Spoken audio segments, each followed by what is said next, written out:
예, 안녕하십니까. 이종복입니다. 9월 25일 2시 9분 미스터 마켓 시장을 이기는 전략. 다시 실전 기법으로 왔어요, 여러분. 이번 주 3거래일 뒤에 연휴고, 오늘 사실 큰 화면 잡지 말라니까 자꾸 큰 화면 잡고 있습니까? 얼굴도 못생겼는데. 그 3일이고, 다음 주도 3일이에요, 여러분. 무슨 전략보다는 내가 좋은 얘기를 해주고 싶었는데 어떻게 좋은 얘기가 나갈지 안 나갈지 모르겠습니다만 4분기 가이드라인 다 해줬고 이제 지난주에 주식시장 대세판단법 관련해서도 얘기했어요, 여러분. 한 바퀴 돌았다는 얘기고 시장도 때마침 박스권 저점에 와 있고 다시 여러분들한테 좀 얘기를 잘 해드릴 테니까 한번 잘 참고해 보시고요. 진짜 할 얘기가 엄청나게 많은데 이게 한 번에 얘기가 들어가면 안 되니까 하다가 그냥 갈게요, 여러분. 대신 여기처럼 이렇게 내가 글로 적어놨으면 찾기가 쉬운데 미스터 진단은 그림판으로 나가지고 찾기도 어렵고. 내가 지난번에도 한번 얘기했었던 것 같은데 어떤 얘기를 하면 누군가가 밑에다가 그 영상 자료 있잖아요. 그 주소 올려주고 그러면 편한데 어쨌든 실전기법 108로 연휴 전 좋은 얘기 해드릴 테니까 한번 참고해보란 얘기가 요점입니다. 그리고 오늘 아마 방송에서 하루 종일 나올 거예요. 이 두 가지. 이게 이슈가 되는 거 모르는 사람 없었을 거고 이게 내가 지난번에도 얘기했듯이 지지난주에 그죠? 지지난주에 2주 코스의 변곡점이 우리나라는 9에서 13코스로 변곡점이 있으니까 실거래일로는 2주 전 이미 오늘 이 시점 이 주간에 시장이 어떻게 형성될 것인지를 어느 정도 가이드라인을 잡고 결정이 됐었어야 돼요. 하루 종일 방송에서 뭐 3거래일 후 연휴고 주식을 들고 갈까 팔고 갈까 고민하는 투자자들 많을 수 있고 이 얘기 많이 나오지 않습니까? 9월 22일 날 벌써 이종복은 미스터 진단에서 여러분들한테 어느 정도 가이드라인 해드렸잖아요. 근데 이거에 대한 내용이 2주 전에 여러분들한테 얘기가 들어갔다는 얘기입니다. 그 포트폴리오 조정해갖고 주도주 저점 매수 고점에 있는 거 팔고 막 이런 얘기 해드리는 거예요. 이거를 설명할 수 있을지 어쩔진 모르겠지만은 우선 한번 가볼게요, 여러분. 어제 토트넘이 아스날하고 이겼어야 되는데 네, 여기서도 그 얘기를 왜 하느냐면 그 감독은 이길 생각이 없었던 겁니다. 손흥민을 빼면 골을 누가 놔요? 이길 생각이 있었으면 손흥민을 남겨놨었어야지. 스트라이커 역할을 하고 물론 체력이 떨어졌지만 아스날이 압박을 심하게 못하는 것 중에 하나가 손흥민 선수가 뒷공간 파고 들어가고 롱패스 한 방에 뒤가 뚫리면 큰일 나니까 예를 들어서 9명이 공격을 하더라도 손흥민 선수 때문에 2명 정도 3명 정도는 밑으로 빼고 그러면 공격력도 떨어지고 막 그럴 텐데 그거를 감독이 모를 리가 없고 이종복보다는 그 사람이 더 잘하겠지만 그래서 어제 저는 교체했을 때 텔레비 안 봤습니다. 힙하게 녹화방송으로 돌렸지. 자, 가겠습니다. 여러분들 주식시장 대세판단법에 지금 현재 시점에서 제일 중요하게 여겨야 될 게 뭐냐면 주도주예요. 주도주. 주식시장 대세는 중심선은 이탈하지 않았고 목표치를 주지 않았는데 목표치를 주지 않은 쪽은 거래소고 코스닥은 목표치를 줬고 지지가 이탈돼서 단기 언더슈팅이 나온 뒤 반등을 주고 저항에서 돌파가 실패된 시장이에요. 이거 모르면 안 됩니다. 너무 자주 얘기를 했기 때문에 얘기를 안 하는 거예요. 대신 거래소는 다릅니다. 거래소는 주추세 중심선이 살아있고 목표치를 주지도 않았으며 종목들이 움직임이 좋은 게 있는데 그게 자동차 쪽은 이종복이가 얘기를 안 해서 여러분들한테 이야기를 안 하지만 자동차나 일부 종목은 살아있고 삼성전자, 하이닉스도 살아있어요. 근데 이 종목은 자동차를 안 하니까 삼성전자, 하이닉스가 살아있으니까 반도체에 높은 점수 주고 있고요. 모르시면 안 됩니다. 코스닥은 다르다는 겁니다. 그 다음에 메이저 포지션 변화도 거래소는 일어나지 않았어요. 근데 코스닥은 메이저의 포지션도 변화되고 있고요. 그 다음에 주도 업종 및 순환매에 코스닥은 주도 업종이 지금은 조정권에 있는 거고 순환매만 나오고 있는 겁니다. 그럼 하나, 둘, 셋, 넷, 다섯, 여섯 가지 중에 하나만 코스닥 시장은 긍정이고 나머지는 지금 조정권에 있는 시장이고, 그래서 거래소와 코스닥의 차별이 생기고, 거래소, 특히 거래소, 그 다음에 코스닥도 2023년도에 소외주들이 움직임이 좋은 거고, 얘기 다 들어간 얘기입니다. 기가 막히죠. 지나고 난 다음에 들으면 정리 다 되죠. 그런데 말입니다, 여기서는 발을 빼면 안 되는 구간이다. 네, 이 얘기 해줄게요, 여러분들한테. 그리고 대세 판단법에 대바닥에서 나오는 악재 뭐 중간중간 생략할게요. 지금은 고점에서 호재가 나온 게 아니고 고점에서 악재가 나오기 때문에 매도 기회라는 이 말이 통용이 안 되는 거고요. 고점에서도 악재만 나오고 주가가 밀리니 매수 기회가 맞다 얘기하는 거고요. 이거 대본을 보여주면서 말을 해야 어느 정도 이해를 하죠. 이거는 얘기를 안 해도 주식시장 대세 판단법은 외우고 있어야 되고, 그 다음에 이제 실전기법에 그 타이밍에 나오는 게 기준과 원칙이 일정하면 성공하고, 이제 이쪽을 따로 뺀 겁니다, 여러분. 저걸 따로 빼서 이쪽으로 가면 그게 요거라는 거예요. 기준과 원칙이 일정하면 반드시 성공한다. 강한 주식은 아름답다. 적게 잃으면 오래 산다. 3% 수익보단 2% 리스크 관리에 집중하라. 마인드 컨트롤, 마인드 정립. 이거에 양봉은 매수세, 음봉은 매도세, 지지에서 매수하고 저항에서 매도하라. 깨진 저점은 저점이 아니다. 올라가도 반드시 되밀린다. 캔들 거래량 이평선을 하나로 생각하라. 조금만 더 갈게요. 나는 이걸 다 외우고 있기 때문에. 자, 장대양봉 새생명, 21선 생명선, 거래량 생명수, 거래량과 이평선은 탄력지표, 캔들 매수세, 거래량 공방전, 이평선 평균값이다. 자, 하나 더. 차트를 눈으로 보지 말고 마음으로 읽어라. 강세장은 돌파형에 집중하라. 매도 타이밍은 빠를수록 좋다. 매수 타이밍은 늦을수록 좋다. 저항을 갭으로 돌파하면 따라가라. 분할 매수와 물타기를 구분하라. 여기까지만. 지금 이 내용에, 지금 내 방송 듣는 사람들은 이 내용을 생각하고 지금부터 방송을 들으셔야 됩니다. 우리는 이게 머릿속에 다 있어요, 여러분. 그럼 제일 먼저 지지, 저항, 매수, 매도, 마인드 컨트롤을 가지고 시장으로 넘어가도 바로 설명되는 거고, 왜 지금 조종받는 주식들은 조종을 받을 수밖에 없고 피동형이죠. 조종을 받을 수밖에 없다라는 얘기는 필연적인 거예요. 내가 받는 게 아니고 어떤 외부 요인에 의해서든 강제적으로 받아야 되는 겁니다. 그게 받을 수밖에 없다라는 말이에요. 내가 여러분들 말 중요하다고 진짜 얘기 많이 하죠. 여기서 주성이로 넘어가면 부정타니까 무지하게 중요한 얘기입니다. 그리고 마지막으로 하나만 더 얘기 드릴게요.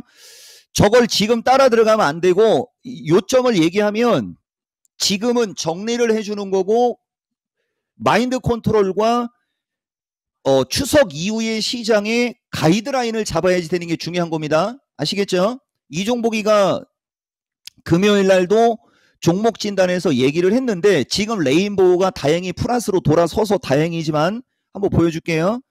이종복이가 최근에 가장 강조하는 것은 인공지능 로봇이거든요. 반도체하고 2차 전지는 조정권에 있고, 여기도 보면 내가 내 입으로 로봇 관련주 얘기를 해줄 때 내가 이토마토 일반인들한테 관심 있게 보라고 찍어준 종목은 따로 있다라고 얘기하는데, 어떤 사람이 레인보우를 사서 물어봤던 그 장면이거든요. 근데 이 주식은 오늘 장중에 순간적으로 마이너스 7%까지 빠졌어요, 여러분. 보이십니까? 마이너스 7%까지 빠졌다가 지금 플러스로 돌고 있는데, 만약에 여러분들이 이 주식을 금요일 날 몰빵을 했다, 아니면 비중을 확 실었다 치는 거예요. 아까 장중에 마이너스 7%로 빠질 때 아마 엄청나게 추웠을 거고, 여기서 이제 그게 나오는 거예요. 깨진 저점이 아니다서부터 막 그런 거 지지 매수 저항 매도 막 이런 거 얘기할 때 여기가 돌파된 직전 고점이라고 해가지고 지지와 저항으로 얘기하면 가장 강력한 지지선이라고 얘기하는 자리가 여기거든요. 차라리 이쪽으로 밀렸을 때 분할 매수를 하든지. 근데 일반적인 사람들 눈으로 봤을 때는 20일 이평선도 지지라고 했지 않습니까? 20일 이평선에 지지가 되고 있으니까 이걸 여기서 사버리는 거죠. 주식시장이 향후에 조정을 받게 되면 만에 하나 여기서부터 여기까지 올라간 폭이 크기 때문에 이 올라간 폭에서 조정을 받을 때 얘가 눌림목까지 조정을 받지 않고 절반까지 밀릴 수도 있거나 618까지 밀릴 수도 있고 최악의 경우는 764 부분까지도 밀릴 수 있다고 생각을 하고 매수를 하려면 분할 매수를 해야 되는데 이걸 그냥 한 번에 사놓는 거죠. 그러면은 보면 캔들 거래량 이동평균선을 하나로 생각하라고 할 때 이 주식이 세게 가려면 이평선과 거래량은 탄력 지표라고 그랬죠. 이평선은 우상향이기 때문에 괜찮은데 거래량이 급감형으로 오고 있으니 이 자리에서 매수를 했을 경우에는 거래량이 급증하지 않으면 탄력적으로 움직일 수 없다라고 판단을 해서 이런 주식을 안 사는 거거든요. 대신 이건 주도주기 때문에 추세가 상방이고 가장 확실한 지지선 언저리, 그러니까 15만 원 언저리가 이 주식을 저점 매수할 수 있는 가격이다라고 얘기를 하는 게 정수. 9월 20일 기준에. 그럼 보세요. 현재가는 17만 5천 원인데 15만 언저리까지 밀렸을 때 매수하는 게 정수다 그러면 현재 시점에서 2만 5천 원이 더 빠지는 쪽으로 보고 얘기를 하는 거죠. 이토마토 PD. 맞습니까? 근데 일반인들은 매수다라는 생각만 하고 여기서 그냥 질러버립니다. 그거 고치라고 하는 거예요. 이걸 고치는 사람이 주식으로 성공하는 거고 반대로 따로 있는 것 중에 대표적인 게 뉴로메카지 않습니까? 뉴로메카. 내가 이거 문자 메시지 보여줬죠? 그럼 뉴로메카를 보면 이 주식은 된고가 여기고 전저가 여기고 기준장봉이 여기고 된고가 여기고 그 다음에 아까 그 주식은 올라갈 때 크게 목표치를 주고 밀렸지만 이 주식은 요 단기 목표치는 줬으나 이 큰 이거 여기다 세리면 안 됩니다. 명절 전이니까 조심하셔야 돼요. 지금도 보면 거래량이 급증형으로 나오지 않습니다. 이거 추격 매수해갖고 또 명절 뒤에 2차 전지 가고 이거 밀린다고 이거 갖고 투덜대면 골치 아픕니다. 갈게요. 자, 올라간 폭이 크고 여기서부터 올라갈 목표치는 훨씬 더 컸었는데 단기적인 목표치를 주고 밀려 내려오고 거래량이 급감을 하면서 이 주식은 지지가 되게 촘촘한 자리에 와 있었죠. 이걸 샀어야죠. 이거 샀으면 지금 명절 전에 들고 갈까 팔고 갈까 내가 주체가 될 수 있죠. 맞습니까? 근데 다른 주식 2차 전지나 뭐 다른 거 지금 밀리고 있는 쪽은 올라가면 팔고 싶은데 나도 올라가면 팔고 싶은데 안 올라가서 못 팔고 있을 거고요. 아마 100%일 거요. 그래서 어쨌든 뉴로메카 보면 저쪽에서 그냥 물렸어도 수익으로 바뀌는데 추세 패턴을 보라고 얘기해 드리는 겁니다. 추세 패턴 뭐가 다른지. 자, 뉴로메카 그 다음에 SBB도 여기가 된고 여기 기준양봉 여기 전저 여기 이평선 이것도 지지가 되게 많지 않습니까? 근데 SBB가 상대적으로 뉴로메카보다 탄력이 안 나오는 거 딱 보면 알겠죠. 얘는 거래량이 뉴로메카보다 덜 들어오고 있지 않습니까? 뉴로메카는 이틀 동안에 거래가 늘어나면서 주가가 움직임이 양호했고 SBB는 오히려 거래가 늘기는커녕 감소 추세로 있다 보니까 탄력은 안 나오는 거고 인공지능 로봇이 움직임이 좋으니까 크게 밀리지도 않고 있고 그 다음에 이 주식 같은 경우는 20일 이평선이 5만 원의 저항의 역할이기 때문에 세게 못 가는 건데 어쨌든 충분히 매력적인 자리에 있고요. 그 다음에 로보스타입니다. 로보스타도 보면 이 목표치가 이것이 큰 상태에서 근데 이런 거 이제 다음부터는 얘기 안 할 거예요, 여러분. 10월 달부터는. 왜냐면 이런 걸 너무 디테일하게 다 얘기하니까 내가 원하는 타이밍에 뭐 야간 방송이든 뭐 온라인 강좌든 그거 강조할 때 더 이상 안 듣잖아요. 그걸 세부적으로 들으라고 기본적인 가이드라인을 주는 거거든요. 그 기본적인 가이드라인 다음에 구체적이고 세부적인 걸 알으라고 그거에 앞서서 내가 해주고 싶은 걸 해주는 거거든요. 이게 전부가 아니라는 거죠. 이게. 근데 일반인들은 거기서 의사소통이 안 되는 겁니다. 되게 중요한 얘기예요, 여러분. 로보스타도 보다시피 지지권이 촘촘하고 거래가 세지 않으니까 강하게는 못 올라가죠. 그렇지만 오늘 같은 날 밀리지도 않지 않습니까? 그죠? 그런데 말입니다. 이거 로봇으로 가면 안 되는데. 이렌시스라는 주식이 있어요. 이건 특징주고요. 이것이 내가 2022년, 2023년 초에 이것도 들어가서 찾아주면 돼요. 인공지능 로봇 연초에 날아갈 때 후발로 이렌시스 해성 옵틱스를 아니 해성 TS죠. 해성 TPC를 해성이 현대 무벡스를 무벡스라고 하면서 이렌시스 해성 TPC 그다음에 현대 무벡스 3인방으로 그 인공지능 쪽에 순환매로 긍정적으로 얘기했던 주식이에요. 또 그런데 말입니다. 현대 무벡스는 5, 6월 달에 주가가 목표치를 준 상태에서 흘러내리면서 지금은 사람들이 관심을 안 갖고 있다 보니까 주가는 쭉 빠져내려가죠. 반대로 이렌시스는 그 시점에 주가의 움직임이 없었죠. 여러분 보세요. 무벡스 날아갈 때 이 주식은 움직인 게 없었죠. 그러다가 저점에서 물량 잡아놓고 지금 땡기고 있고 거래량이 어마무시하게 급증을 하고 이평선은 정배열 초입 국면으로 됐고 주가 패턴은 N자형 패턴이 만들어지니까 거래량이 실리면서 급등을 하는 겁니다. 그러면 여기에서도 만약에 누군가 이거는 그냥 내가 실시간으로 실력 발휘하는 거예요. 해성 TPC, 현대 무벡스, 이렌시스 중에는 순환매를 예측할 수 있는 건 해성 TPC라고 얘기할 수 있는 겁니다. 이것도 한번 나중에 아주 나중에 한번 봐보세요. 그리고 이거는 특징으로 얘기한 거고 추천의 의도가 없습니다. 여러분 한번 봐라. 주가가 우리가 주식을 기준과 원칙이 일정하면 반드시 성공한다라고 얘기하면서 거래량은 탄력지표요. 이평선은 뭐뭐뭐고 캔들 거래량 이동평균선을 하나로 놓고 볼 때 이미 날아가 있는 이렌시스를 여러분들한테 지금이라도 좋다라고 얘기하는 사람이 아니고 얘가 그 당시에 모양을 만들어 놓고 거래가 실리면서 갔듯이 이쪽보다 현대 무벡스보다는 얘는 추세가 꺾여져서 내려오니까 기술적 반등은 나올 수 있지만 3,500원에서 3,750원까지 반등을 준 다음에 거래량이 후속 거래량이 들어오지 않으면 여기서 다시 부딪혀서 밀릴 주식이고요. 이건. 그 다음에 이 주식은 시세 분출이 없는 상태에서 모양을 만들고 수렴을 하고 있고 거래가 섰다 줄었다 섰다 줄었다 섰다 줄었다 했으니까 다시 쓸 수 있는 타이밍에 오기 때문에 설령 밀려도 여기는 지지의 역할이 될 것이고 거래가 실리면 위로 올라갈 수 있기 때문에 지금처럼 실시간으로 이야기하는 겁니다. 그럼 하나만 물어볼까요? 이토마토 PD한테. 주식이 올라가고 내려가고 하는 데 있어서 가장 현실적이고 가장 지금 현재 시점에서 중요한 게 뭐라고 느껴지십니까? 지금까지 이야기 들은 그 집중력을 바탕으로 얘기를 하면 올라가고 내려가고 하는데 제일 중요한 거 거래량이에요. 거래량. 근데 보세요 여러분 하나만 더.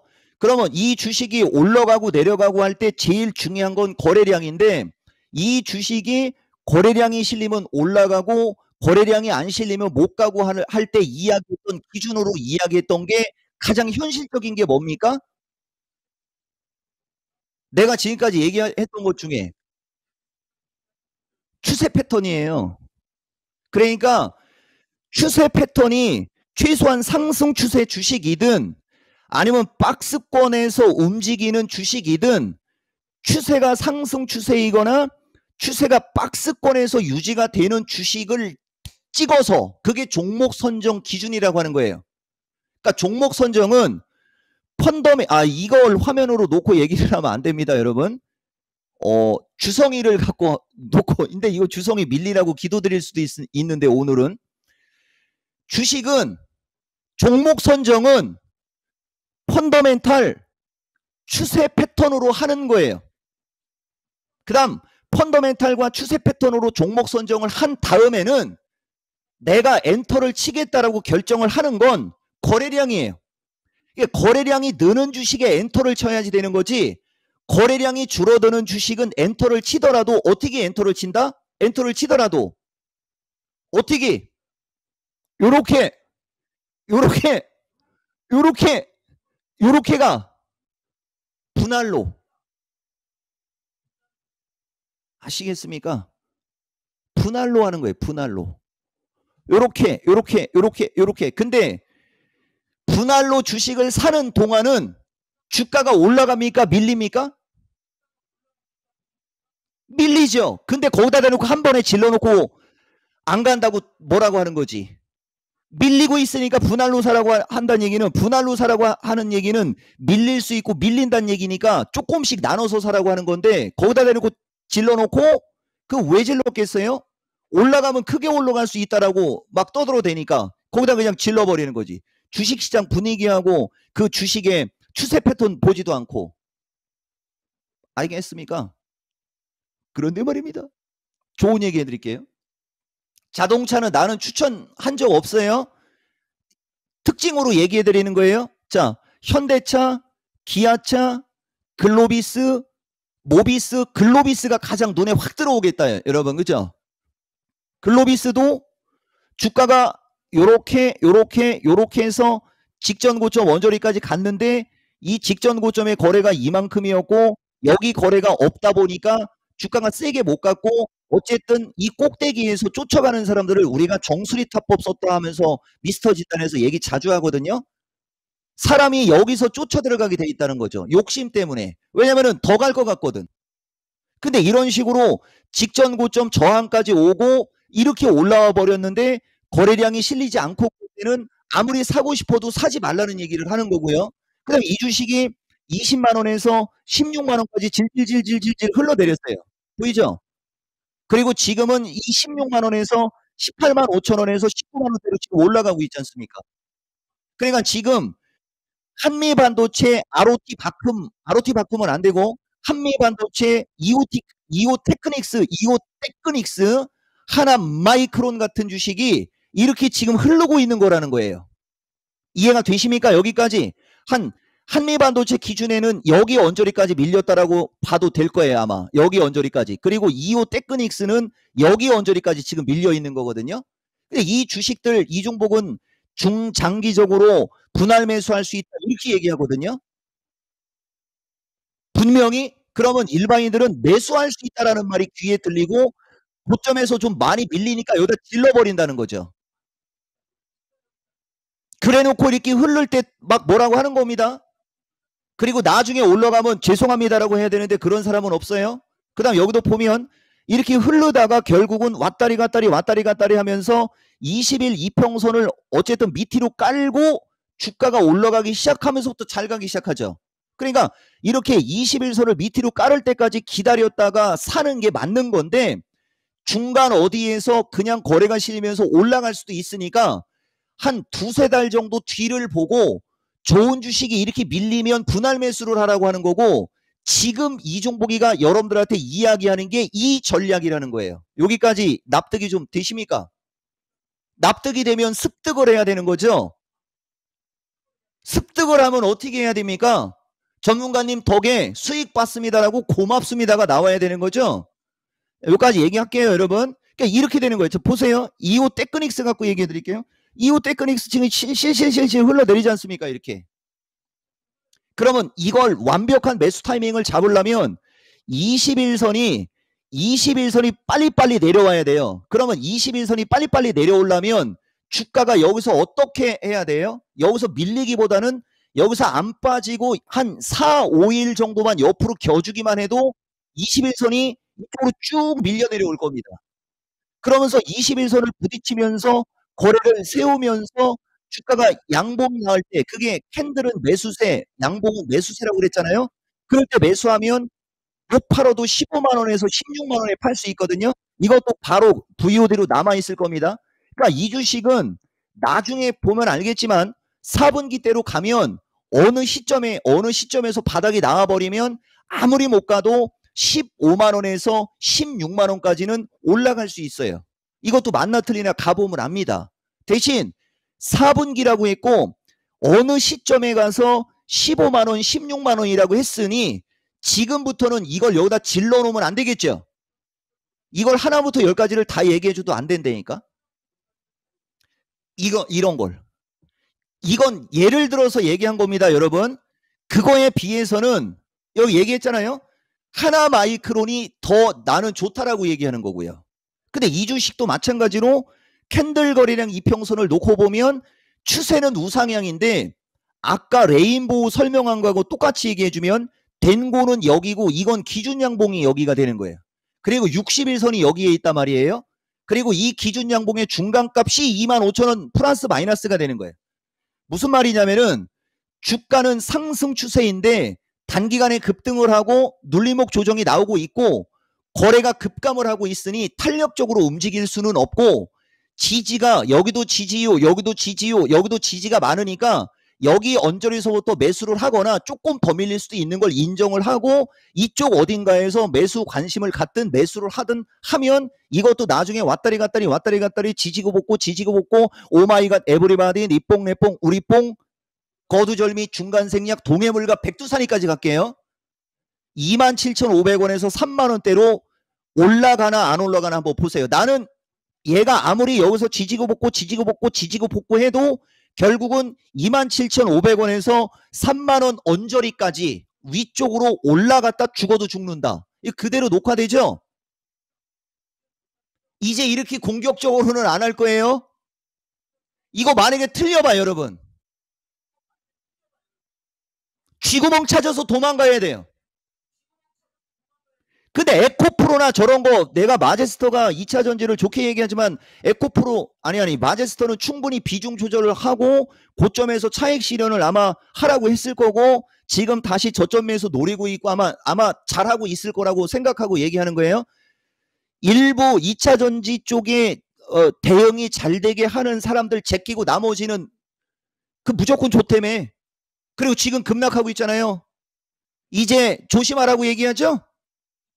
이제서야 그럼 일반인들한테 이제서야 조심하라고 한다고 그 사람들이 비중을 줄이겠습니까? 요렇게 얘기하는 거예요 여러분. 여기서 바로 에코프로로 넘어가면 재미가 없잖아요. 그죠? 조금 더 얘기를 하다 갈까요? 아니면 바로 그냥 에코프로로 넘어갈까요 여러분? 바로 넘어갈까요? 에코프로 넘어가기 전에 원익 IPS를 좀 얘기 좀 하고 갈게요 여러분. 그리고 내가 누차 얘기하지만 이번 주 목요일부터 명절이고 이 명절이 추석 연휴라고 할게요 여러분. 추석 연휴 중에 10월 2일이 임시 공휴일이 된 게 주식하는 사람들한테는 치명타입니다.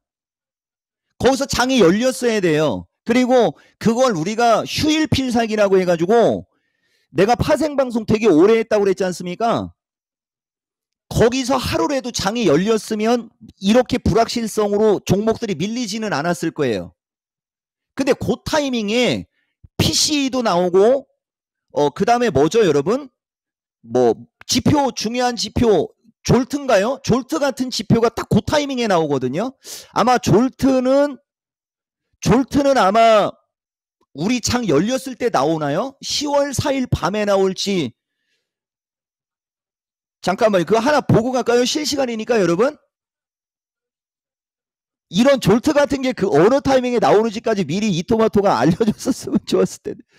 졸트. 여기 보면 PC가 지금 보면 높게 나와 있죠, 여러분. 예정치가 9월 29일 날 PC가 좀 높게 예정되어 있어요, 여러분. PC가. 근원은 조금 떨어져서 나오지만 떨어지는 폭이 좀 크지는 않고 요게 불리하게 작용할 수 있는 요소예요, 여러분. 지금 미국장에 요 9월 29일이. 그 다음에 10월 달로 가면 지금 38. 야, 시간 진짜 빨리 지나네요, 여러분. 그냥 한 3시간 동안 할까요? 자, 그 다음에 ADP 이게 너무 낮게 나온 게 문제고 졸트는 우리 연휴 끝나고 나오는 것 같은데요, 여러분. 연휴 끝나고 나옵니다.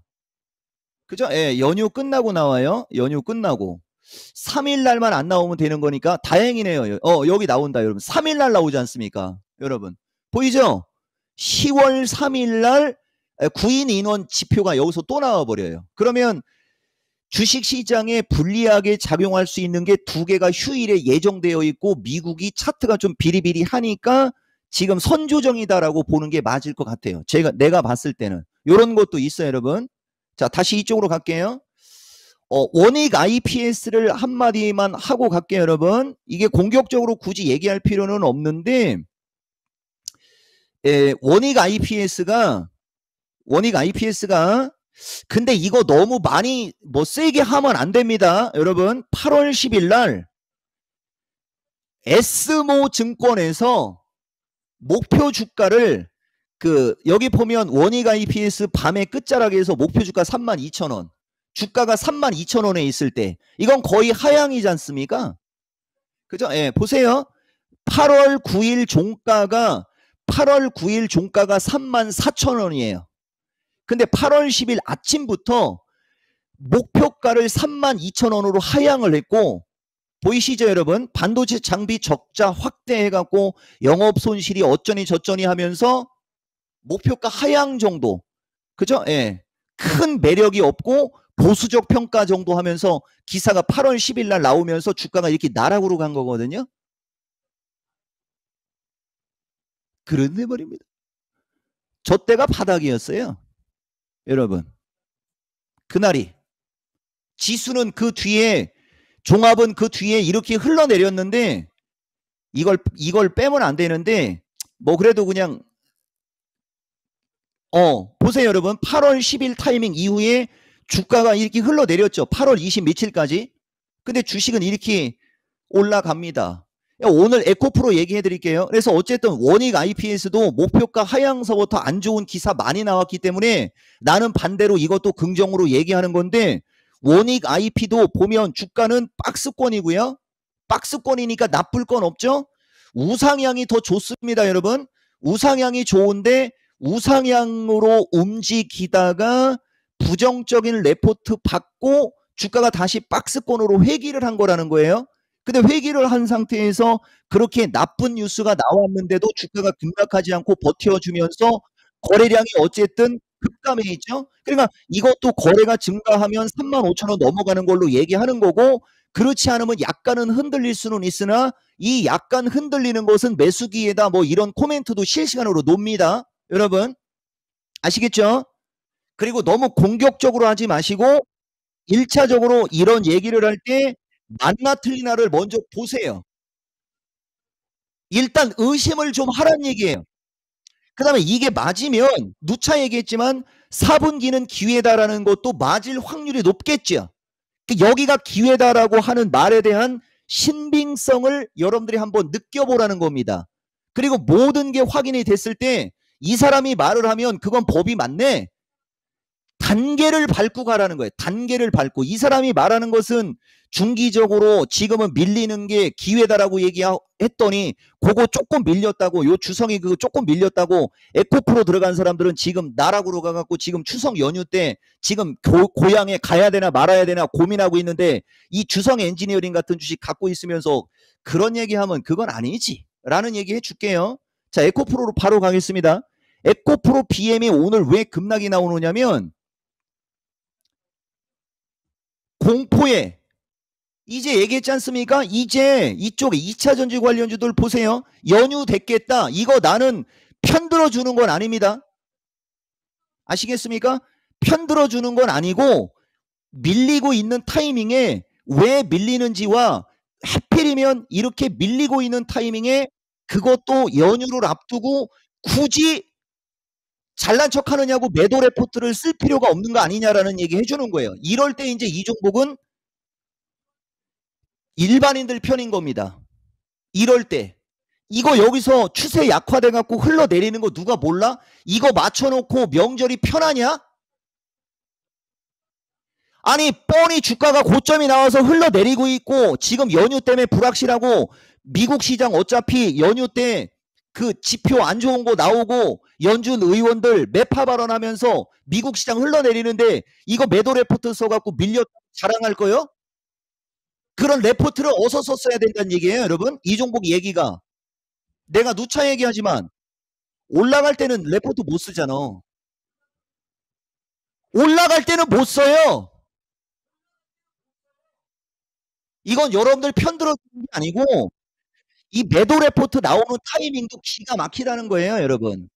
기가 막히다는 거. 그리고 이 정도면은 여러분들 많이 갖고 있는 분들은 추가 매수하고 막 물타기 하고 그러시면 안 돼요. 내가 아까도 얘기했듯이 추가 매수 물타기 구분하라고 얘기했지 않습니까? 비중이 작은 분들은 이건 매수 기회로 활용하는 게 맞지 싶다 정도. 왜냐면 이것도 한번 아까 얘기한 대로 한번 해볼까요, 여러분? 이건 된 고가 여기고 여기가 된 고고 여기가 기준 양봉이고 여기가 된 고고 여기가 평선 지지고 여기는 전저고 여기도 전저고 지지가 되게 촘촘해요.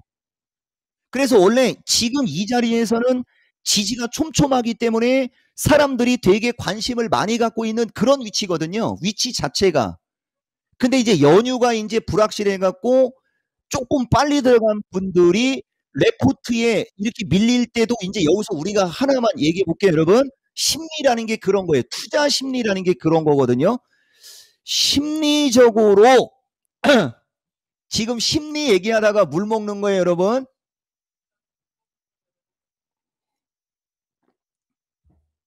심리적으로 쫓기는 상태에서 연휴도 길고 좀 불안불안한데 레포트까지 나와 버렸으니 약할 수밖에 없겠죠. 그래서 비중 조절이 중요하다고 그렇게 얘기하는 겁니다, 여러분. 그래서 내가 혹시라도 2차 전지나 이쪽에 갖고 있는 분들한테는 요런 의견은 정확하게는 전달을 한다는 거고, 이쪽에서 수익을 원하는 분들은 4분기에 수익을 낸다라고 생각하고 편하게 매매를 해라는 어떤 조언 한마디 준 거예요. 편들어 준 건 아닙니다. 아시겠죠, 여러분? 그리고 맞고 틀리고 길고 짧은 거 가봐야 되는데, 내가 오늘도 사람들한테 그런 얘기 했지만 나는 반도체 쪽은 진짜 자신 있게 내 의견을 얘기할 수 있어도 이 배터리 쪽은 2023년에 솔직히 너무 많이 올랐어요, 여러분. 너무 많이 올라간 게 좀 부담인 거예요. 그러면 이제 주성이 갖고 이제 얘기하면은 이게 조금은 커버가 될 수 있는데 2023년에 어쨌든 10만 원권에서 50만 원대까지 갔다가 26만 원이면 130% 정도지 않습니까? 주성이가 2023년 기준의 저점이 대략 10,000원 언저리였거든요. 10,000원 언저리에 조금 더 높게 잡으면 12,000원 언저리거든요. 그러면 100%면은 2만 원에서 25,000원 언저리가 100%고 그거보다 조금 더 올라간 걸로 따지면 주성이가 올라간 만치 정도 저쪽. 근데 포스코 쪽은 조금은 높긴 높은데 그죠? 포스코 쪽은 조금은 높긴 높은데 포스코는 그래도 구찌가 굵은 주식이지 않습니까? 20만 원대가 40만 원대면 요것도 한 2배 정도. 근데 이건 시가총액이 높은 주식이기 때문에 시가총액이 원체 10조 이상짜리 이런 종목들이었기 때문에 같이 비교하는 건 무리수는 있어요, 여러분. 무리수는 있지만 어쨌든 동등한 입장으로 우리가 놓고 봤을 때는 이제 가격적으로는 얼추 매력적인 가격에 왔다라는 판단이에요. 가격적으로는 얼추 매력적인 가격에 왔는데 이제 추세가 약간 약한 게 사실이고 그래서 단기적으로는 조금 더 약화될 수는 있어요. 조금 더 조정을 받고 조금 더 흐를 수는 있으나 가격 메리트가 생긴 건 긍정이고 좋다라는 이종복 의견 제시한 거예요, 여러분. 아시겠죠? 대신 이 얘기를 듣고 이미 물려있는 분들 입장에서 계속 이쪽을 사면 그건 여러분들한테 불리하게 작용할 겁니다. 왜냐면은 이걸 얘들이 이렇게 흘러내릴 때 계속해서 물린 사람들이 사면 이쪽을 공격하는 애들 입장에선 더 좋거든요. 아시겠어요? 그리고 여기에서 만약에 여러분들이 신용을 썼다. 신용을 쓰면 신용 3개월이거든요. 그러면 10월 달 쪽으로 갈 때 신용 그 담보 비율이 떨어지면 반대 매매가 나올 수도 있어요. 그 신용을 못 메꾸면. 그 다음에 그 일정 비율 이하로 떨어져 내려가면 또 반대 매매가 나갈 수 있고요. 이거 되게 중요한 거예요. 그래서 내가 긍정적인 마인드도 되게 강조를 많이 하거든요. 그러니까 2차 전지의 비중이 많은 분들이 신용을 쓴 사람들이 만약에 있을 경우 이 종목들이 밀리면 밀릴수록 담보 비율이 작아지기 때문에 여러분들이 돈을 집어넣지 않으면 반대 매매가 나가고 그럴 때 저자들은 아마 매수할 확률이 있어요. 이건 패가 보이는 패입니다. 이거 되게 중요한 얘기예요. 그래서 파생이라는 게 그런 거거든요. 패를 알고 하기 때문에 돈이 가장 엄청나게 거대한 자금을 갖고 있는 자들이 장난을 치면 만기만 지나면 어쨌든 끝나는 거니까 무슨 수를 써서라도 만기에 자기네들한테 유리하게 작용하게 하려고 별 수작을 다 부리는 거예요. 그리고 만약에 그들이 억지로 그걸 우겨가지고 자기네들이 원하는 이득을 취하면 그 뒤에 시장의 흐름과 반대로 움직이는 걸 만기 후폭풍이라고 얘기하는 거고. 만기 후폭풍. 근데 요새는 이종국이가 그런 얘기를 안 하죠. 그래서 제일 중요한 것은 명절 전에 여러분들 주식 어차피 돈 벌려고 하는 거고 스트레스 받을 필요 없지 않습니까? 그래서 긍정적인 마인드를 강조를 해주는 건데 그 얘기를 장을 좋게 봤다라고 하면서 막 사라는 얘기가 아니라는 거 아시겠죠 여러분? 강조드린 거예요 여러분. 그러니까 그냥 주거나 산업 보면 여기 보면 이것도 로봇 관련주들도 너무 많이 사면 안 됩니다. 얘들은 단이 낮지 않습니까? 2020년 기준에 보세요 여러분. 2023년 기준에 얼추 그 1월달 출발했던 지점 언저리까지 지금 밀려 내려와 있으니까 상대적으로 안정적이다 얘기하는 거고 여기 된고 여기 전저에 더 이짝으로 가면 2022년도도 여기 된고 라인이죠. 그럼 얼마나 지지가 탄탄합니까? 그러니까 로보스타 기준에 3만 원 이하에서 27,500원 플러스 마이너스가 매수. 그다음에 이 주식이 여기처럼 거래가 실리면 이쪽으로 순간적으로 급등을 할 수 있는 기대감이 있기 때문에 이쪽이 움직임이 좋은 것이다라는 것도 얘기해 드릴게요, 여러분. 아시겠죠? 지금 2시 51분이잖아요. 너무 저쪽을 세게 들어갔는데 그래서 지금 어쨌든 명절 전에 아직 수요일이 남아 있으니까 명절 때 주식 들고 가고 싶은 분들은 제약주도 양호하고 화장품주도 양호하고요. 화장품주도 양호하고요. 반도체 당연히 양호하고요. 여기 보세요. 오늘은 간만에 이제 지수가 비리비리하고 그러니까 해는 동쪽에서 뜨는 주식이 갑자기 이렇게 세게 올라가지 않습니까? 이거 보면 34,000원 기준이 전저점인데 그 이하로 밀리니까 바로 올라오지 않습니까? 여러분. 대신 이것도 거래량의 어떤 그거에 따라 추가적으로 세게 가고 못 가고는 거래량이 결정하는 겁니다. 이 주식도 보면 2023년 기준에 얼추 저점으로 다 밀려 내려와 있잖아요, 여러분. 지금 움직임이 좋은 주식들은 2023년 기준에 얼추 저점으로 내려와 있거나 2023년에 한바탕 튀고 왔다리 갔다리 하다가 튀고 나서 다시 밀려서 그 왔다리 갔다리 했던 지점 원조리로 와 있는 주식들이 움직임이 좋은 거고요.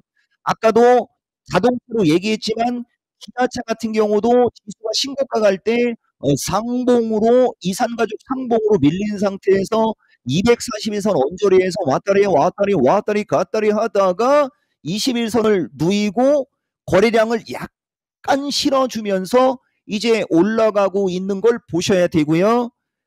자동차 부품 중에 서연이와 뭐 성우 하이텍 같은 주식들도 보시면은 어마무시하게 급등을 했다가 다시 2023년도 연초 상태에서 1차적으로 올라가고 횡보하고 했던 요 횡보하다가 슈팅이 걸린 지점에서 그 자리까지 다 밀려 내려오니까 어쨌든 하방 경지성은 좋죠.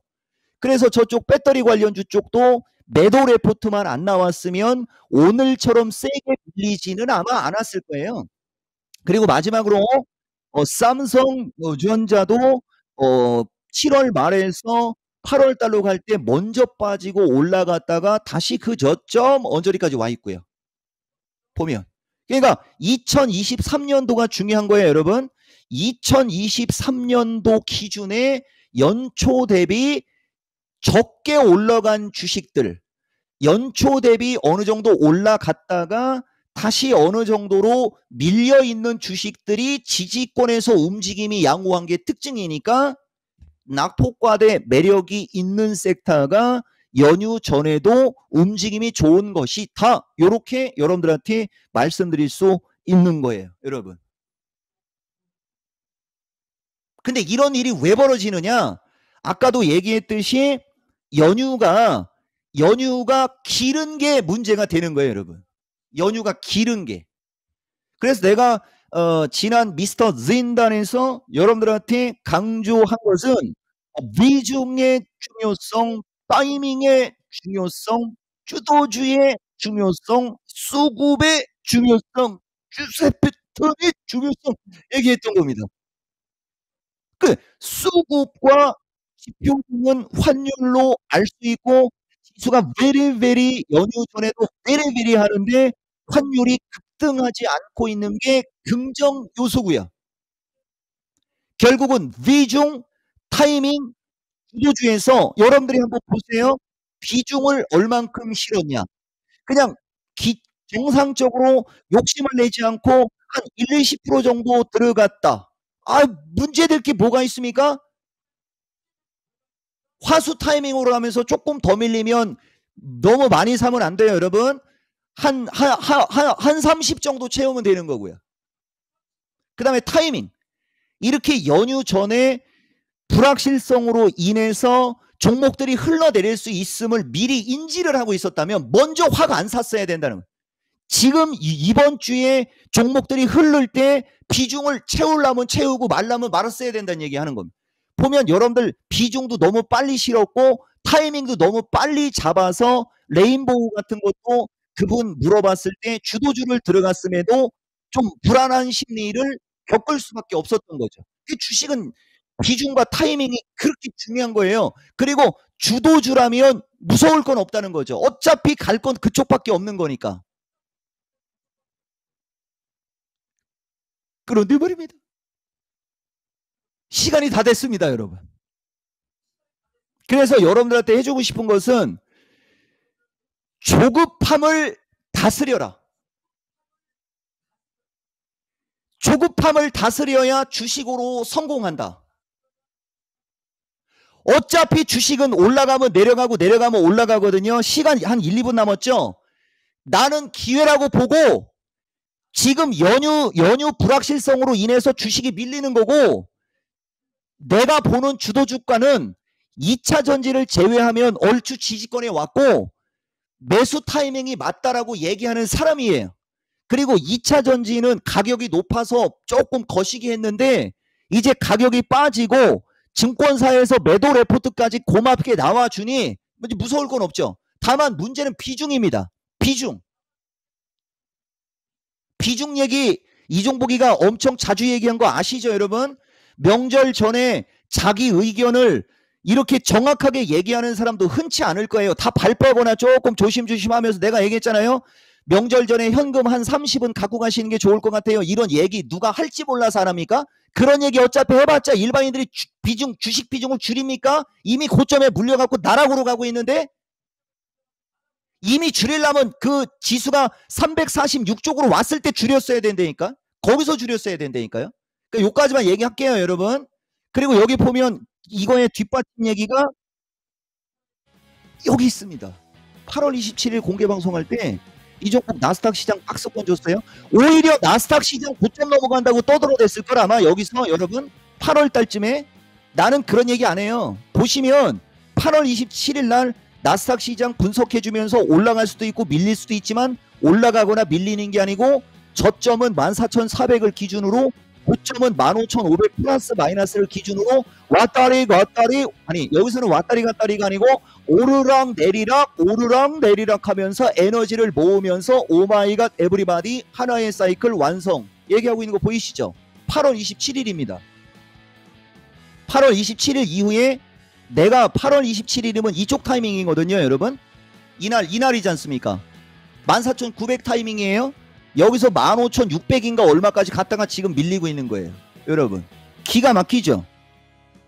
그 다음에 여기 하나 더 얘기해주면 9월 14일 공개 방송이에요. 이거 이토마토 공개 방송입니다. 9월 14일 이토마토 공개방송할 때도 외국인들이 선물 매수한 게 찝찝하다고 얘기해주면서 여러분들한테는 외국인들이 저렇게 선물 매수를 하고 주식을 파는 것보다는 주식을 매수하고 선물을 매도하는 게 유리하다라고 얘기를 해주면서 여기서 이미 얘기가 다 들어간 거예요, 여러분. 9월 14일 날 보면 외국인들이 선물 매도하고 어쩌고저쩌고 하고 이렇게 돼갖고 삼성전자든 포스코든 주성이든 목표치 언저리까지 올라가 버리면 얘들이 선물 매도를 한 것으로 인해서 단기간에 급등했던 종목들은 결국은 밀리게 된다라고 하면서 실시간으로 이야기해 준다라고 얘기 안 해준 건 없어요, 여러분. 실시간으로는 다 얘기해 주는데 여러분들이 이런 것을 띄엄띄엄 들어서 모를 수도 있었다는 거죠. 나머지 부족한 부분은 수요일 날 조금 더 여러분들의 편을 들어주겠습니다. 라고 이야기하면서 마무리할게요, 여러분. 명절 전에 이런 장이 나올 수 있는 걸 어느 정도 예측을 했었어야 됐다. 그리고 이렇게 나오는 거 너무 두려워할 필요는 없어 보인다. 이 정도 의견이고 수요일 날 명절 전에 마무리 인사하러 이종복은 다시 옵니다, 여러분. 그때까지 잘 하십시오 라고 얘기하고 마무리할게요. 고맙습니다.